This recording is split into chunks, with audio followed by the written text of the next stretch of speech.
Mesdames et messieurs, bienvenue et merci de suivre les informations sur RTI 1. Voici les titres de cette édition. Les épreuves orales du brevet d'études du premier cycle BEPC session 2018 ont débuté ce mercredi 6 juin. 400 326 candidats repartis, dont 677 centres d'examen sur l'ensemble du territoire ivoirien sont concernés. Sephora Zegui Penguiné s'est rendu dans quelques centres. Le commissaire du gouvernement, le colonel Ange Kessi Kwame, dans le cadre des rencontres trimestrielles du tribunal militaire d'Abidjan, fait le point des procédures judiciaires en cours, le racket, la corruption, l'escroquerie lors des concours et l'affaire école des forces armées des Ambacro sont les sujets abordés par le procureur militaire. Et puis chez l'opposition malgache a décidé hier mardi de maintenir la pression sur le président Eri Rajouari Mampiana en appelant à poursuivre les manifestations malgré la nomination la veille d'un nouveau premier ministre de consensus. Et voilà. Commençons par cette information. Un conseil des ministres se tient ce mercredi 6 juin 2018 au palais présidentiel au plateau en présence du président de la République Alassane Ouattara, les membres du gouvernement, le premier ministre, le vice-président également vont échanger sur le processus de développement de la Côte d'Ivoire. Nous y reviendrons dans nos prochaines éditions. Nous vous le disions dans nos titres, les épreuves orales du brevet d'études du premier cycle BEPC session 2018 ont débuté ce mercredi 6 juin. 400 326 candidats repartis, dont 677 centres d'examen sur l'ensemble du territoire ivoirien sont concernés. Sephora Zegui Penguiné s'est rendu dans quelques centres. C'est un commentaire de Walter Amadou Ouattara. Mercredi 6 juin 2018, démarrage des épreuves orales du brevet d'études du premier cycle BEPC section 2018. L'anglais est la seule matière de composition. Polishan. Visit the beach. The beach, yes. Hôtel Argul. Okay, here in Côte d'Ivoire, give me one example of beach that you know.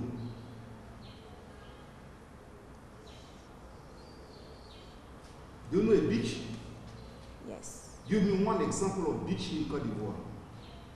Awa vient de subir son interrogatoire. Elle est visiblement découragée, mais garde un brin d'espoir. En tout cas, ce n'était pas difficile.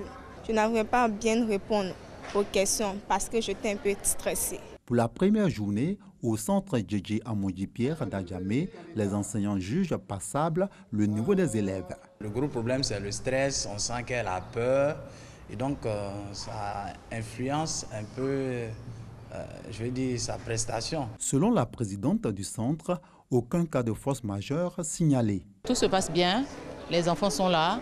Alors, ils sont arrivés. Ce matin, nous avons contrôlé leurs identités avec les agents de force de l'ordre qu'on a mis à notre disposition.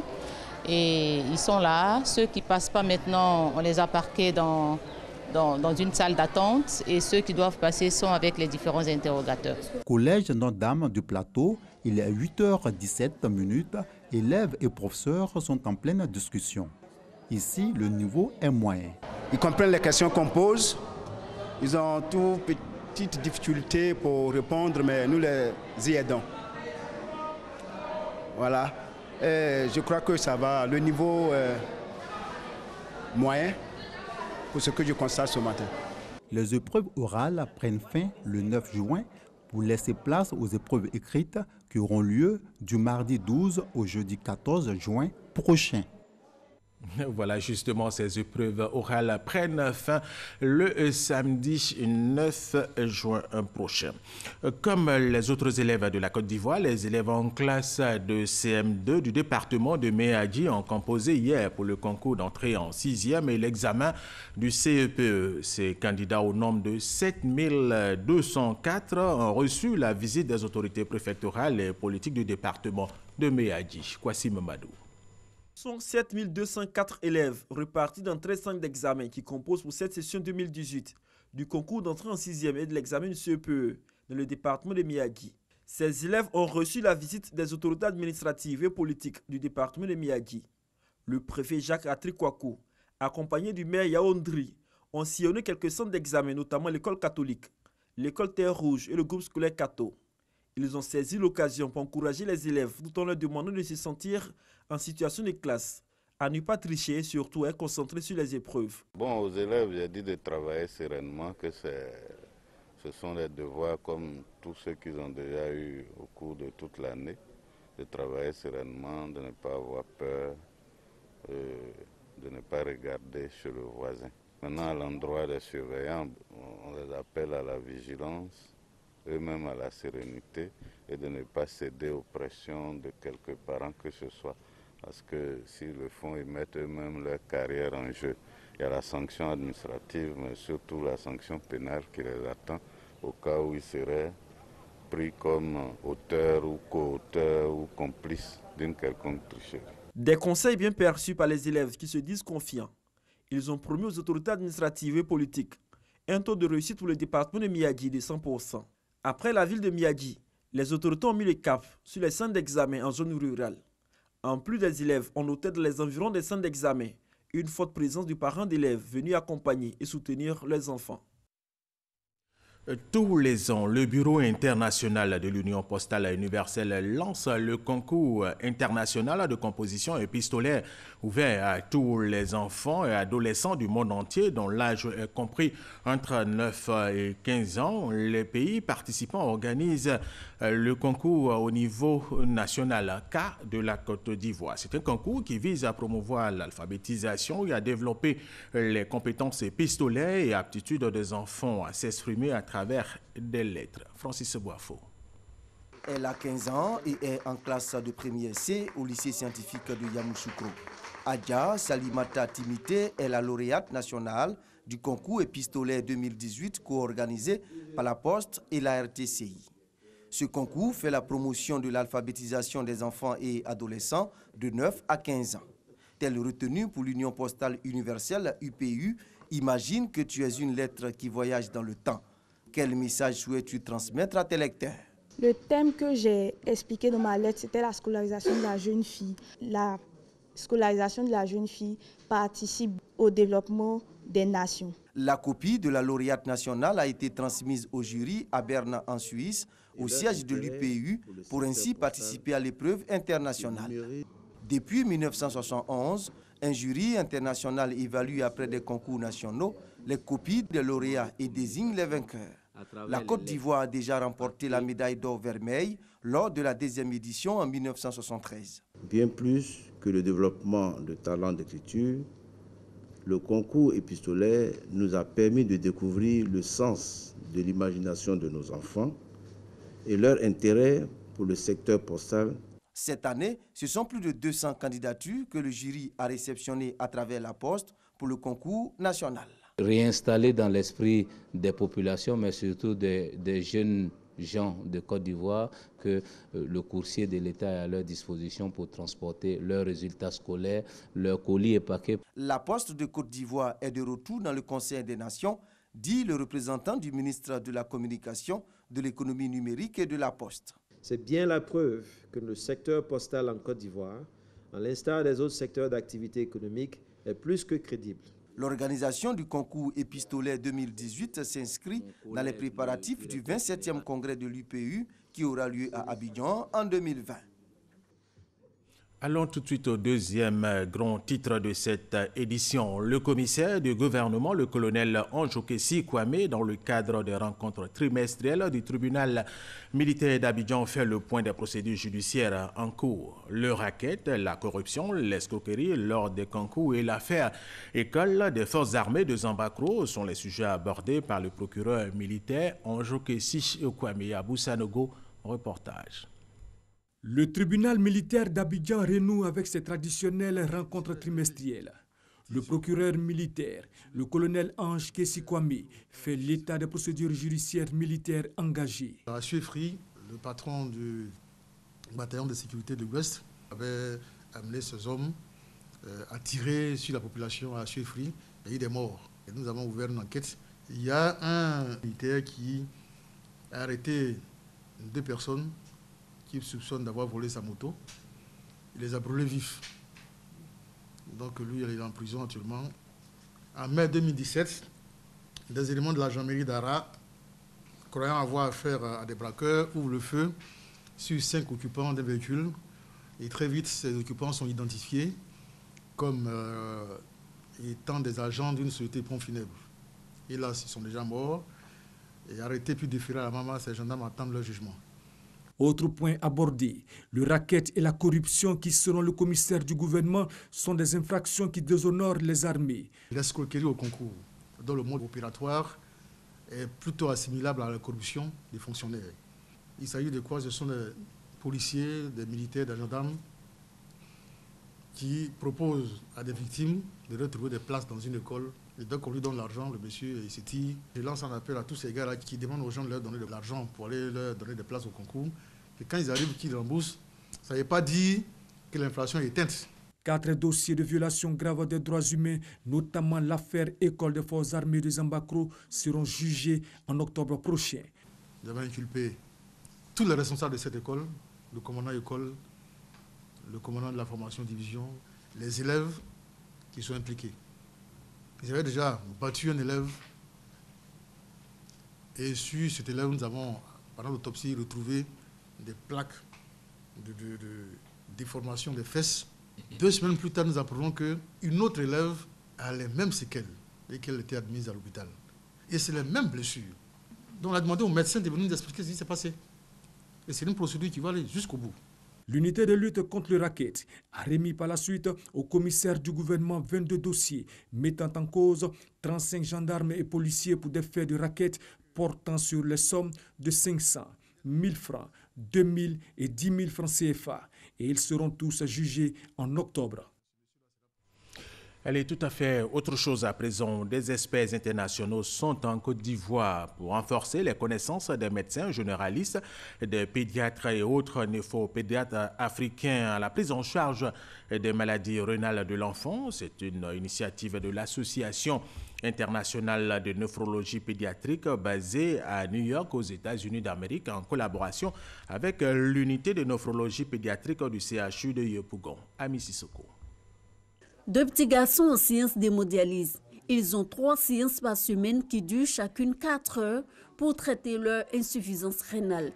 L'unité de néphrologie pédiatrique prend en charge 60 enfants par an.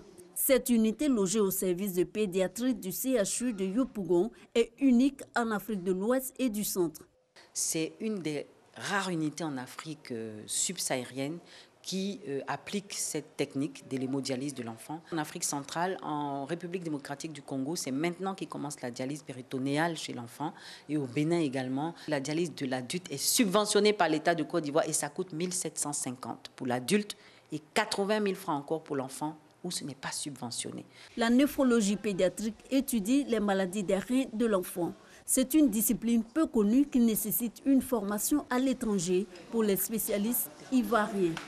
En 10 ans d'existence, l'unité de néphrologie pédiatrique du CHU de Yopougon ne compte que 3 néphropédiatres. Un effectif insuffisant qui rend la prise en charge des malades difficile.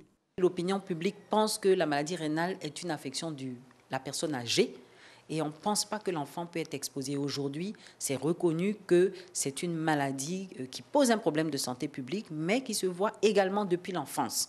Et un enfant traité tôt et guéri ne sera jamais l'adulte qui va présenter une insuffisance rénale. Pour combler les besoins en formation, on a recours à des expertises internationales.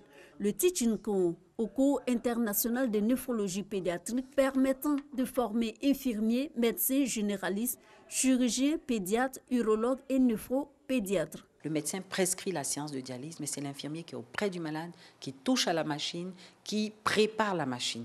Donc, il est important que nos infirmiers soient familiarisés à ces machines et aux techniques d'encadrement et de soins infirmiers du patient. La formation de mise à niveau allie théorie et pratique. Ici, autour de leurs formateurs américains, français, italiens, libanais, marocains, sud-africains et espagnols, 125 praticiens ivoiriens et de 8 autres pays d'Afrique. On connaît presque tout et en temps réel. La différence, c'est la disponibilité, par exemple, d'expertise et ou de matériel. Donc il faut apprendre par exemple à faire ce type de thérapie, même avec très peu de moyens ou de moyens qui sont très pauvres.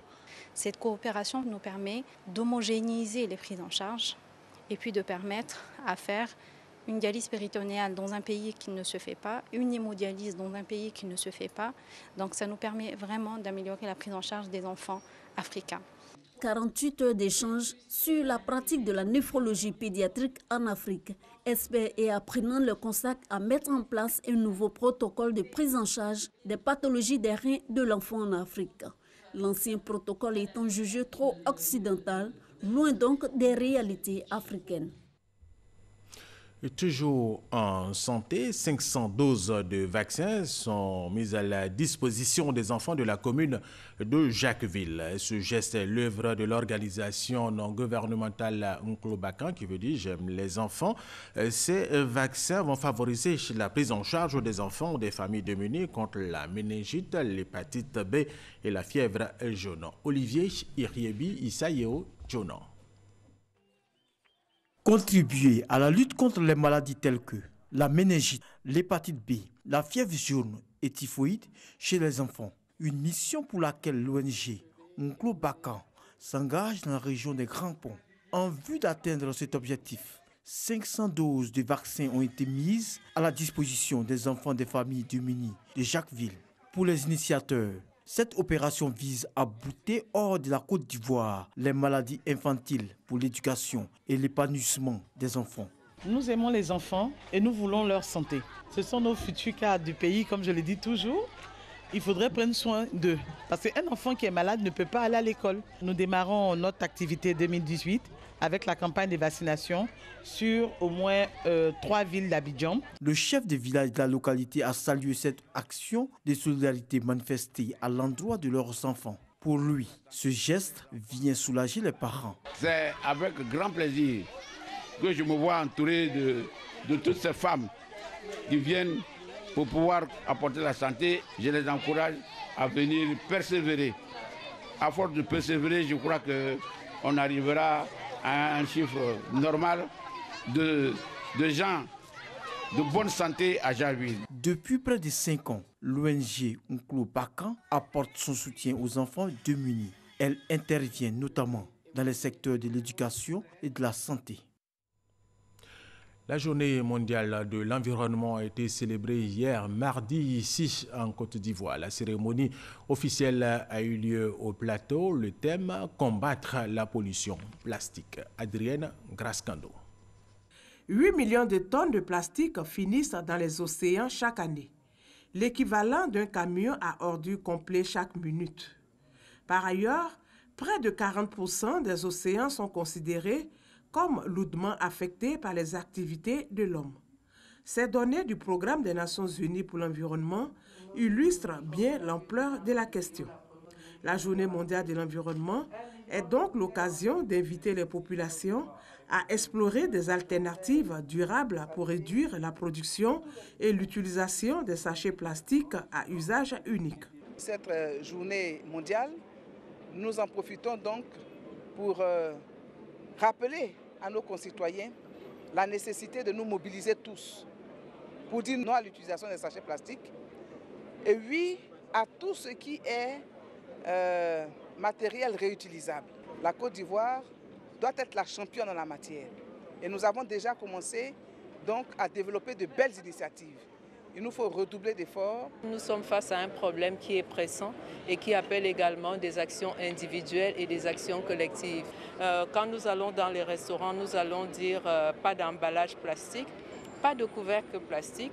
Si nous pouvons déjà commencer à réduire ça, on va atteindre nos objectifs. L'Inde et la Banque africaine de développement s'engagent aux côtés de la Côte d'Ivoire à combattre l'usage des sachets plastiques. Nous avons mis en place un tableau d'engagement. À la fin de la semaine, nous allons porter un rapport d'une page avec les principales actions clés à notre haute direction pour dire voilà ce pourquoi nous nous sommes engagés et on ne voudrait pas que ça s'arrête seulement le 5 juin 2018, qu'il va falloir continuer.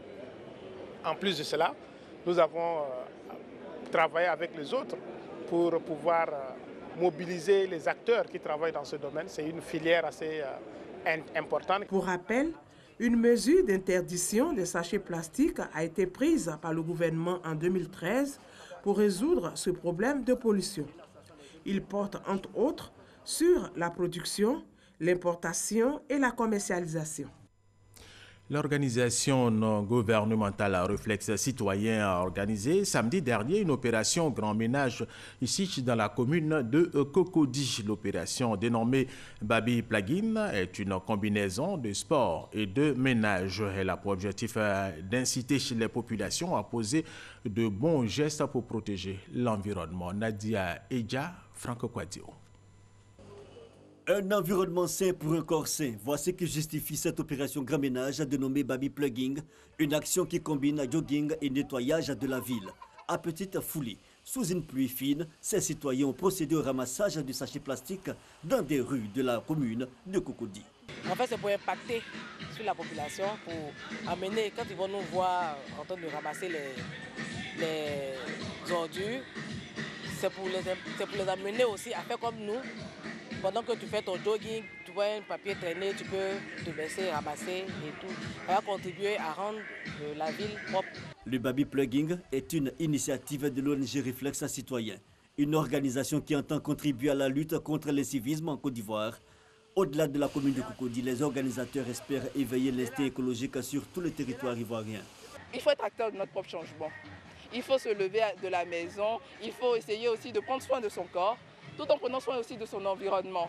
Il faut que ça fasse tache d'huile, que d'ici, dans d'autres communes, on initie aussi ce programme-là, jusqu'à l'intérieur du pays, que ce soit vraiment national. Outre cette opération grand ménage, l'ONG, créée en 2016, a à son actif plusieurs actions, dont des ateliers d'éducation au civisme dans plusieurs villes du pays. Et parlons maintenant de la transition vers l'économie verte qui est en marche en Côte d'Ivoire. L'économie verte, en général, est liée à l'environnement, mais les activités qui la composent prêtent encore à confusion. Quels sont les différents secteurs et activités de ce nouveau concept? Que rapportent les activités de l'économie verte? Nous en parlons maintenant avec Nadia Eja et Aboubakar Chekakone. C'est bon? C'est bon? Oui. 12 heures à Bobo-Belleville. Jean-Jacques Kobina et son équipe en maintenance de panneaux photovoltaïques. Un exercice qu'il effectue chaque trimestre sur ce site. Aujourd'hui, on est venu spécialement pour pratiquer la maintenance du système. La maintenance passe par quoi? Ça passe par le nettoyage des panneaux. On nettoie également les batteries et on s'assure aussi que le système est toujours opérationnel. Jean-Jacques fournit de l'énergie à cette pharmacie depuis 2 ans. Comme source d'alimentation, le soleil. Une ressource naturelle et non polluante pour l'environnement. En pratiquant cette activité écologique, il inscrit son entreprise dans le cadre de l'économie verte. Un modèle économique qui vise 3 finalités. La création d'emplois, la création de richesses et la préservation de l'environnement. Un autre pan privilégié de l'économie verte en Côte d'Ivoire, c'est le recyclage. Sylvain Kouakou est titulaire des masters en développement durable. Depuis 2016, il se consacre à la transformation de déchets organiques en engrais.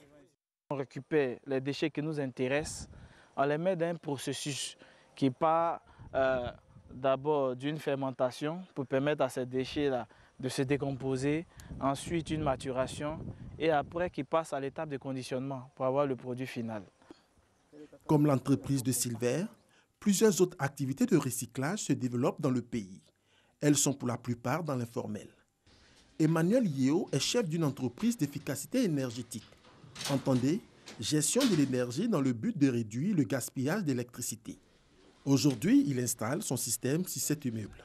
Avec ce coffret électrique intelligent, le système va simplement constater qu'il y a vacances, ils n'ont pas travaillé, qu'ils ne sont pas là. Et il va donc arrêter tout ce qui doit être arrêté, sauf ce qui doit fonctionner.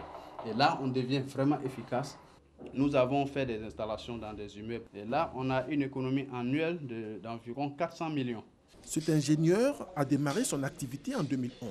Il réalise aujourd'hui un chiffre d'affaires de 500 millions de francs CFA et emploie 40 personnes, dont 95% de jeunes. Fin de visite des sites. Une synthèse de ce nouveau concept avec un expert s'impose. Oui, normalement, tous les secteurs de l'économie sont potentiellement propices à l'économie verte. Il y a 2 types d'activités en matière d'économie verte. Il y a ce qu'on appelle les éco-activités, qui sont des activités qui ont une finalité de protéger, de valoriser ou de restaurer l'environnement. Donc, par exemple, le secteur des déchets, donc le secteur de la valorisation des déchets est une éco-activité.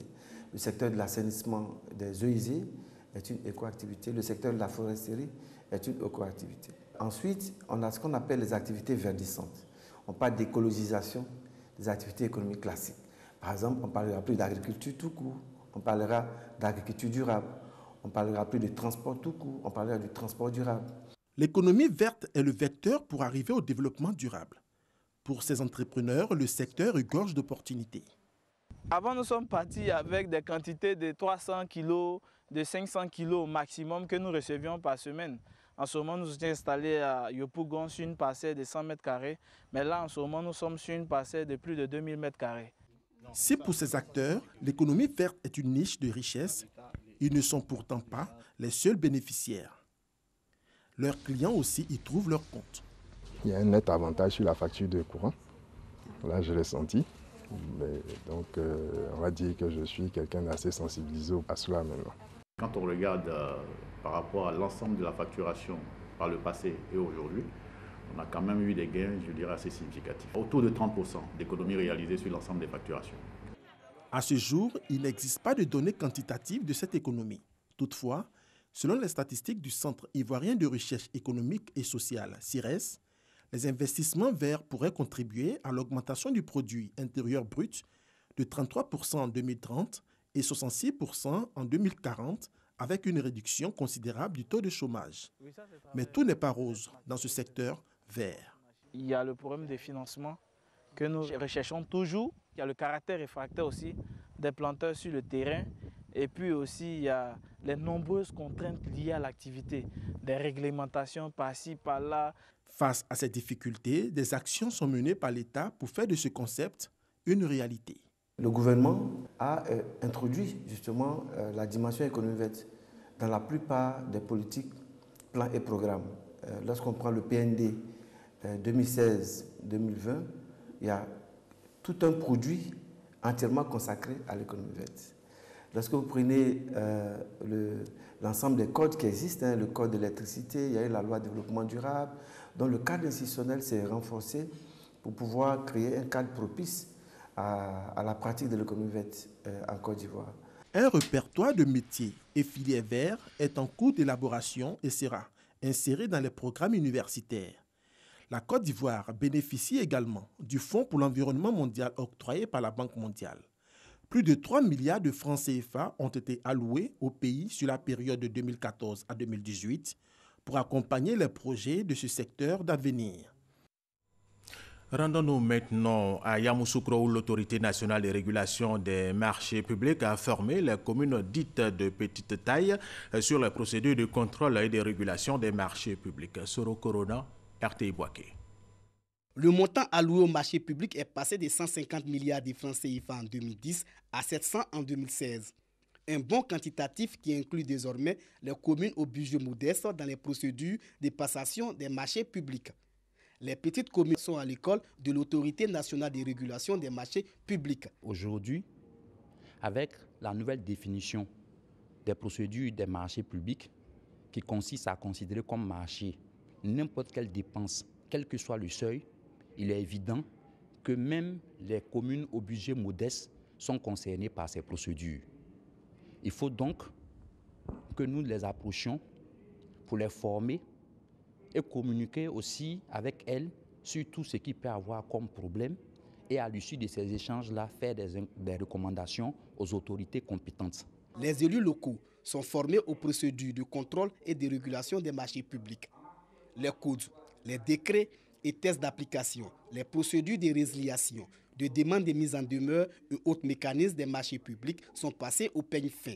Je retiens que la DMP doit être fréquentée. Les retards que nous constatons au niveau de l'attribution des marchés, généralement on les attribue à la direction des marchés, alors que c'est les collectivités même qui ne respectent pas les délais prescrits. Le président de l'Autorité nationale de régulation des marchés publics invite les collectivités à s'approprier les procédures pour répondre aux besoins à l'échelle locale. Ce renforcement des capacités va s'étendre à toutes les collectivités territoriales du pays.